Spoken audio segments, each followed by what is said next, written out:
Okay. So can you tell who's joined now? Or if anyone's joined yet? Can you see all of that? We've got a couple. We've got someone on here. We've got Amy. Hi, Oh, Amy. fantastic. Hey, Amy. So glad you can join us. Okay, so I'm just going to double check our settings here on our Evergreen Coaching Space. That's the link to find us live every week. Join us, Darlene and Stephanie. Okay. I'm just going to double check here. Okay, so there's a team chat. I don't know if I'll be able to see anybody. I can't see. Okay, we're live. We're on the Facebook page right now. Okay. Okay, so we can just start and it's gonna record. Okay. I don't know if I can't tell if anybody's on here watching yet. So we'll just go and they can catch the replay if you've missed the beginning. Sounds great. Okay. Well, we want to thank you for joining us this evening. Our goal is to provide some fun, informative discussion on a variety of topics to feed your brain with. Imagine what it would feel like to be debt-free, optimum health, and have a job you love going to every day. We want you to walk away from these episodes with the feeling of, I can make these small changes and they'll make a difference in my life. So Stephanie Jackson is an inspired health and life coach, owner and founder of The Freedom to Live, dedicated and passionate about helping others to live their healthiest and highest value version of themselves. Stephanie brings a lot of perspective to the table with her well-rounded knowledge on the healing arts and her business mind. She's a funny blend of paradox, both a behind-the-scenes brain and an upfront on-stage presenter. A lover of whole foods and all organic, system design solutions, a realistic visionary, and often refers to herself as a lifestyle architect. Her power is to really help build, create, and live the vision to your best life today. That's what makes her different. It's not just about food and exercise with her, it's the whole entire picture. So, as for myself, I'm an entrepreneur and a natural born leader who is passionate with helping people to see their true potential. I'm a business partner with Alaro Financial Solutions, guiding people to overcome their financial challenges, to get out of debt, stay out of debt, and live their dreams. And on to this evening's episode. Our discussion tonight is on relationships, not the relationships that you're probably thinking right now. But for my topic, it's relationships with money. And for Stephanie, it's the relationship with food. I want you to think about what type of relationship do you have with money right now? I went full circle over the years from having no relationship with money, having no respect for money. And it took me a lot of years of going around and through education and implementing what I learned to create good habits. And it turned into a career for me. And it was kind of a holistic approach of live and learn, grow and develop, and now help others that are in that same cycle that I was in. So here's a list of a few thoughts to ponder with your relationship. And the first and foremost thought for me was pay attention to your money. Know what's coming in, know what's going out, and use it to your advantage. Number 2 is making time for it. Life happens so fast and we're racing here and there and spending everywhere we turn, we're spending money, be it putting it in the gas tank or because you're so rushed, you didn't have time to cook dinner. Thus, you just grab fast food, take it home, and you don't even think of all the money you spend in between. Maybe you're at work, you're buying that coffee. So my recommendation is maybe every Sunday or at least once a week, sit down, calculate, pull up your bank account statement online and start reviewing what you're spending, what you spent that week to what your budget was. And I'll tell you, when you're bringing that knowledge and that thought process forward at least once a week, you're going to become more accountable for your money. You're creating those good habits and you're gaining respect for your money by doing that. So Darlene, I have a question for you, because as you're talking about your weekly sit down with your money, your statements and your bank account, it's actually reminding me of something that I often get clients to do, is write a food journal. So is this kind of like a money journal in a way? Absolutely. Absolutely. I have, my budget is, it's a whole workbook. If anyone knows me, I am very detail oriented and I have check marks and check boxes. So it is a journal for me. It's my accountability journal of what I'm spending. But for me, I find what I do a lot of is I already have a budget. I already have money in an envelope, cash in hand, so I'm not just aimlessly using that bank card. Mm-hmm. So I know if I'm using that budgeted money, I can physically see it depleting. So when I go for that coffee, it's like, oh, I have till Sunday before I replenish this envelope, so I better slow down on my spending. Yeah. And it sounds really basic and simple, but it works. It works for me, and I get to review it. Now, my workbook, financial workbook, it's 10 years. So every year I have for how many years in this one workbook for my reference. So I can go back and bring up the original book and kind of say from this year to this year how I've done, et cetera, et cetera. And that just brought me more awareness to my finances. Yeah, because I could see myself implementing something like this as a little journal, just documenting what I'm spending in a day, because I find I don't always keep track. And this sounds really bad, but I don't always, I have a rough idea of a budget within my head in my month. It's very rough. So if I took more time to just document, okay, I spent $75 on gas today. I spent, we went to Starbucks. What else did we do? My daughter had a birthday party. So all the expenses there, if I list them out, and much like you said the word aimless, I think we do kind of go with the flow. And I'm, me, Darlene, I'm a very much go with the flow kind of personality. So for me, I'm not really all that rigid in terms of my budget and my workbooks. I'm a very go with the flow. So I think this would help me have more of an awareness on what exactly I'm spending. And then I would be able to say, okay, well, instead of hitting up Starbucks, that really wasn't in my budget when I actually look at it. Or, the birthday presents, I probably could have shopped my own house to look at some different things that we already have put away, that stash in your closet of, okay, I need a gift. Yep.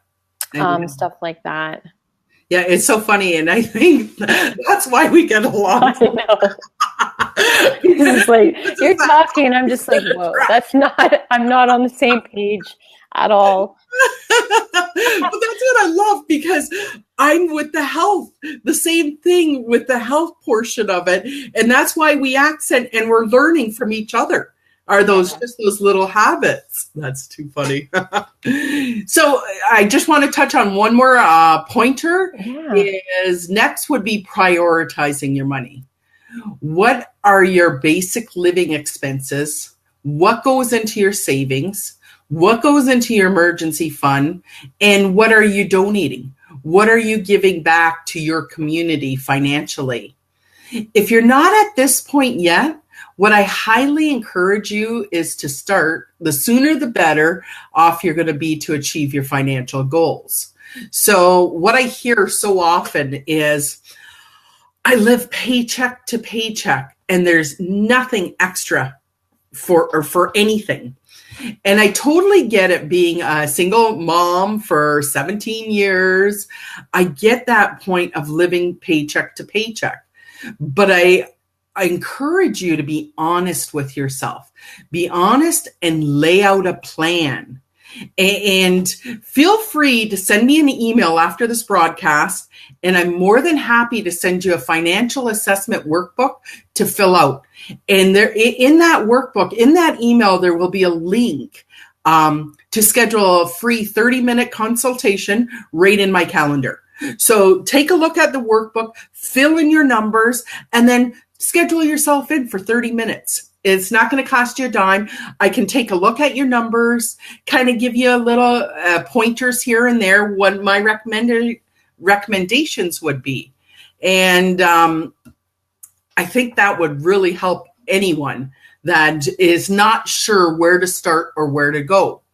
And one more quick point is, I want you to assess your needs versus your want with money.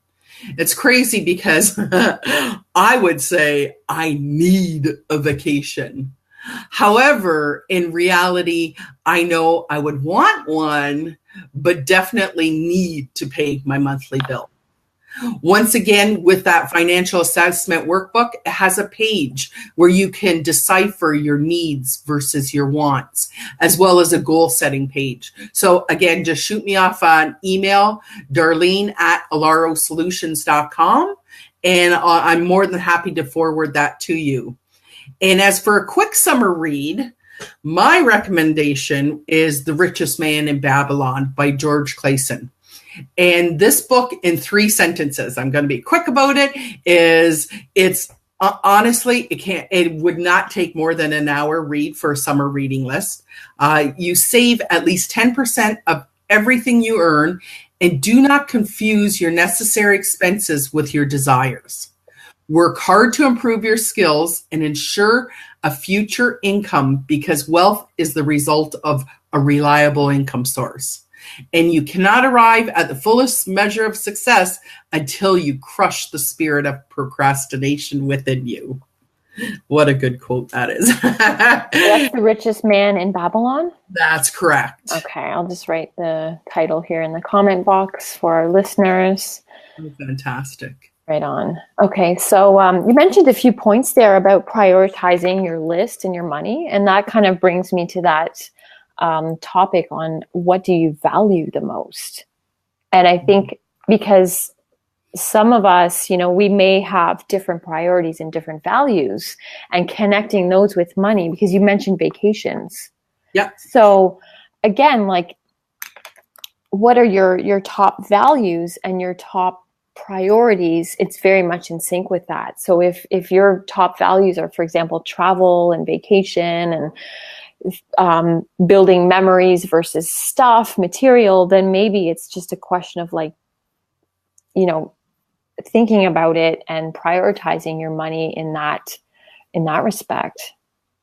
Absolutely. And that's why I originally, I started with this plan with how I help people financially, but then I took a step back because it comes within your values and your vision. Mm-hmm. So then I started that offshoot of this is vision board building workshops, only because you have to go within to really find that driver. And then once you're finding that driver, you're creating this vision board for your life, then you can really then look at your finances. Yeah. So it's drilling down, going within, and really finding that focus for you. And it's so interesting because that's the exact same approach that I take with my nutrition and health, is that it's all about connecting to your core values, going within, connecting with your driver and your core motivation. Mm-hmm. Exactly. So it's very similar. We can definitely interchange our relationship with money, just as we can talk about our relationship with food. And I'm very much into the audiobooks, because yes, I am a single mom. I've got 2 kids, 4 and 8 years old. So they keep me really, really busy. Plus I have my own business. So being an entrepreneur and a mom, and I've also got a 4-legged fur creature in the house. So we're busy, and there's not a lot of time unless, it's hard for me, and I have to make that extra effort to really sit down in a quiet space and take that time to just sit with a book. So for me personally, I do a lot of audiobooks. It's one of those things where I can be on the go, I can multitask, I can walk the dog, I can take my kids wherever they need to go, and I can be listening to my different books. So this book that I've been listening to for probably 9 months and just keep going through it over and over again is a book by Deepak Chopra. It came out in 2013, so it's not really, really new. So I don't know if anybody has heard of it. It's called What Are You Hungry For? The Chopra Solution to Permanent Weight Loss, Well-Being, and Lightness of Soul. And this book, I truly, truly recommend anyone to read this book before you try another diet. A lot of people I speak with, I've tried everything under the sun. I've read so many different books, and, they're doing all the latest fad diets before you start that cycle. I really recommend it. I know. I really recommend this book because even in the title, it asks the key question of what are you hungry for? And the solution, it's that going inward, going in and discovering what is the real reason behind the hunger. And there's a statistic here of only 2% of people actually succeed in dieting. Wow. And what I mean by 2% succeed is, up front in the short term, there's a success rate, but 2% succeed in sustaining the weight loss after 2, 3, 4, 5 years down the line. That's what we're really looking at this 2%. So that means that 98% of us are just not we're just not getting in. So, and that's why we hire coaches like you to help us be that 2%. Yeah, because I'm on the exact same page. Deepak Chopra is he's my inspiration. I'm on the exact same philosophy and page. And basically he says that why dieting doesn't work is it's 100% unsatisfaction. Dieting is the wrong motivation. It's, It's self-denial. Yeah. It's doing without. It's struggling or fighting the hunger. Mm-hmm. It's you're in combat with the hunger and you're fighting for self-control. So these are all really negative, low value, low vibration, fighting. It's not a nice way to live. It's extremely unsatisfactory. You can relate all the negative words like anger, frustration, unsatisfaction to the process of dieting. So as a result, living in permanent unsatisfaction is not a sustainable way to live. It may seem really basic, but it's, again, I'm not, me, I'm that logical person. Yeah. As spiritual and out there that I am, it has to physically on the ground make sense. So this, for me, it just makes 100% sense. And he basically says, and this is my philosophy, is that the mind is the key. Our minds are the key to weight loss. When our mind is satisfied, the body quits craving too much food. So we look at, I know you want to interject, we look at life as this. But I'm holding off. Oh, no. We look at life as this, there's different aspects of life. We've got our relationships, romantic, we've got our families, our house, our physical environment, our finances, our health, all these areas to life. And where in those areas are we unsatisfied? Yeah. Or what are some of those deeper reasons that we're unsatisfied? Because if we look at food is one of the most natural forms that we can get satisfaction from. Like food is it. It's natural. It makes us feel good. It makes us feel happy.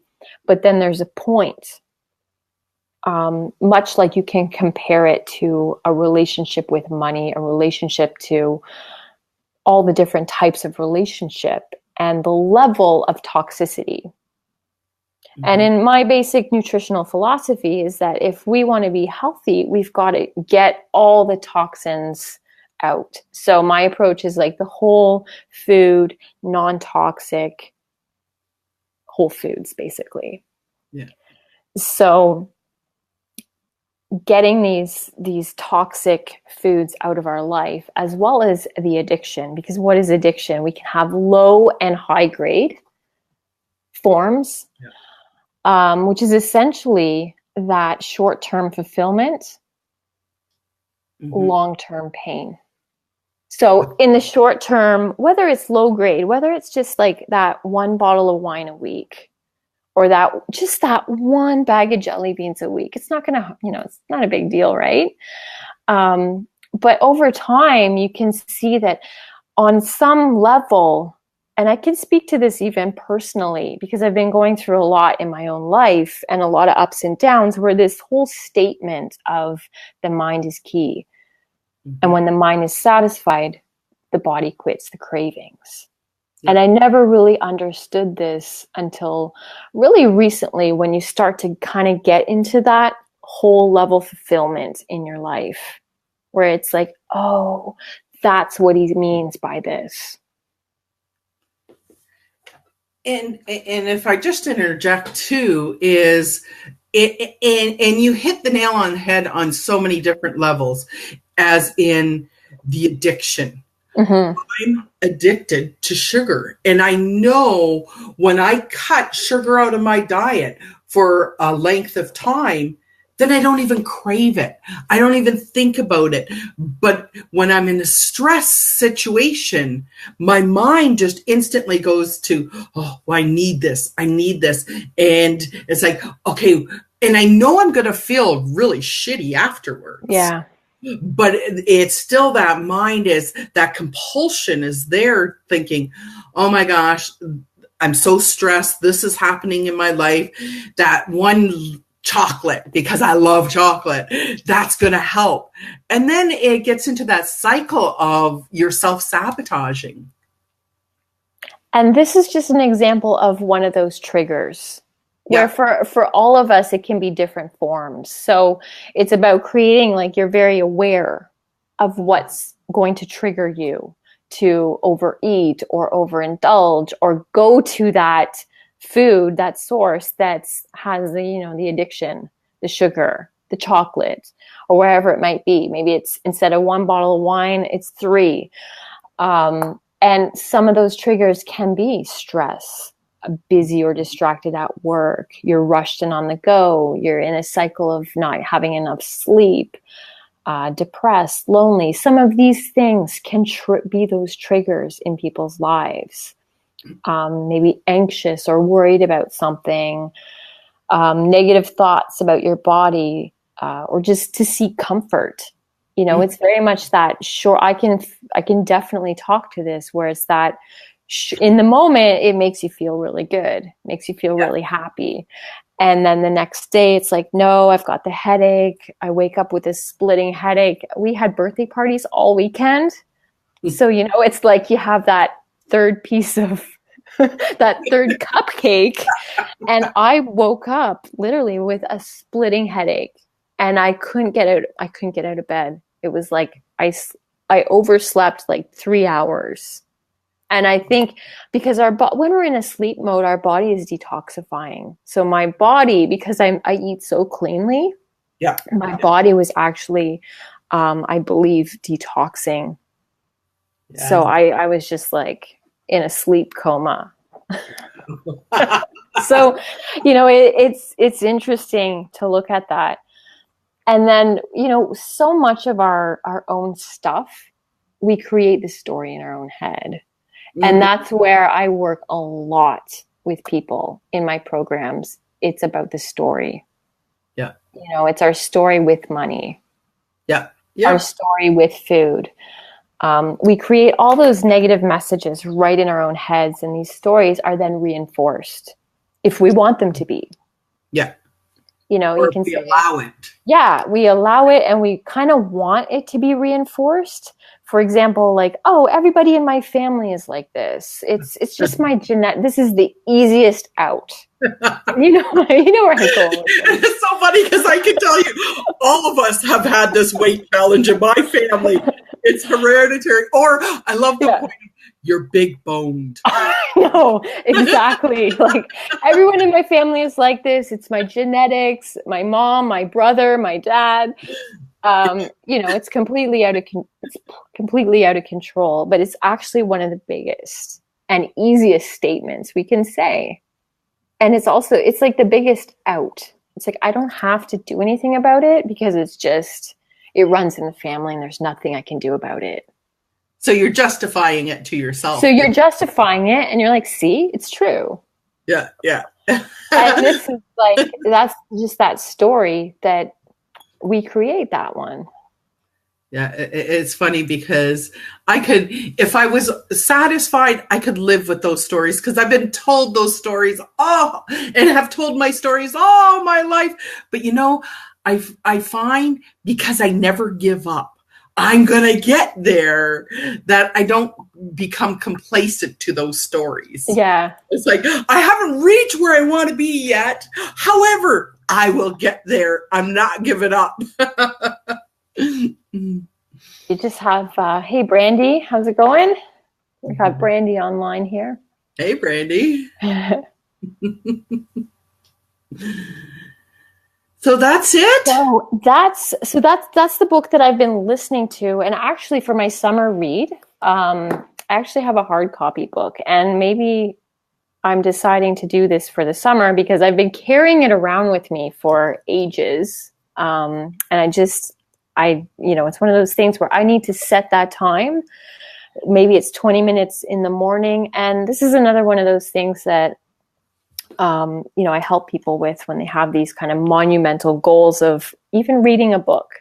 Like, reading a book is kind of a monumental thing for me, to sit down and just read. So I like to break it down into small steps. And it could just be 20 minutes once a week.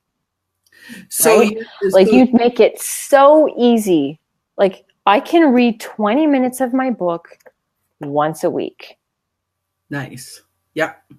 You make that goal so easy that you're going to hit it. For sure. And that could be even, it could be exercising like 5 minutes a day. Well, can you do 5 minutes? Like, you make those goals so easy to hit. Mm-hmm. And it can even play back, Stephanie, on your money. I'm gonna save that $10. Yeah. I'm gonna save that $10 this week. It doesn't have to be huge, but it's changing that mindset to, this is a small task. And that's exactly how we discussed before on the exercising. You know what? I do it 3 times a week. I walk 5 days a week, but the exercise is 15 minutes 3 times a week. And that's that mental thing saying, I can do 15. Yeah, you can do 15 minutes. Yeah, it's nothing. And then it's only 3 days a week. And I find when you break it down in those smaller tasks, it's way more attainable in your mind. Yeah, and most of the time when you get that first 20 minutes of your book done, chances are you're going to maybe sit there for half an hour. Or maybe it's going to be 2 or 3 days a week. Yeah, exactly. So my book for the summer, it's on the topic of mindful eating. It was one of these books that just jumped off the shelf in chapters at me. It's Mindful Eating by Chozen Bays. So that's what I'm attempting to read. So is it tell me, is it a physical book or is it a physical book? It's a physical book. So again, keep me accountable for Absolutely. Sitting and not thinking about all the stuff that I have to do, like clean the fridge and put the dishes away and vacuum the floor. Write some marketing posts, all those things that, seem to just kind of happen before reading my book.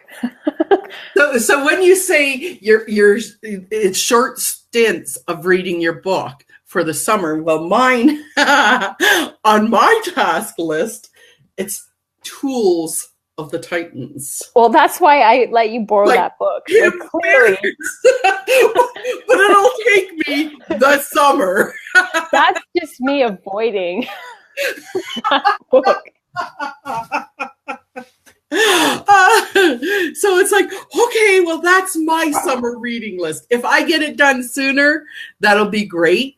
What I'm thinking is maybe anyone put in your summer reading list. We can kind of recap nearing the end of our summer series and see, get feedback from everyone and what they've read. Yeah, that would be awesome. Put your comments on the post. This is a replay, so you'll be able to see this video again. And we're coming right up to our 30 minutes. We don't want to keep these too long. So I think we're right on track there, Darlene. Okay, so just to recap, for tonight's session, we covered off defining your relationship with money and its impacts, and recommended easy read was The Richest Man in Babylon. As for Stephanie, it was your relationship with food and her pointers on audiobooks and her summer read. So stay tuned, as our next live cast is this Friday from 9:30 to 10:30, and we'll be conveniently covering taking trips and its impacts on financially and health-wise, as I thought it was appropriate to go with this subject, as Stephanie is heading to Guatemala this upcoming week with her son to do a cool project of building a bottle school, which I think that's so cool. So thanks, Stephanie, and thank you everyone for tuning in, and watch for links to this recording to our websites and Facebook pages, and have a great week, everyone. Have a great week, everyone. Thank you. Thanks.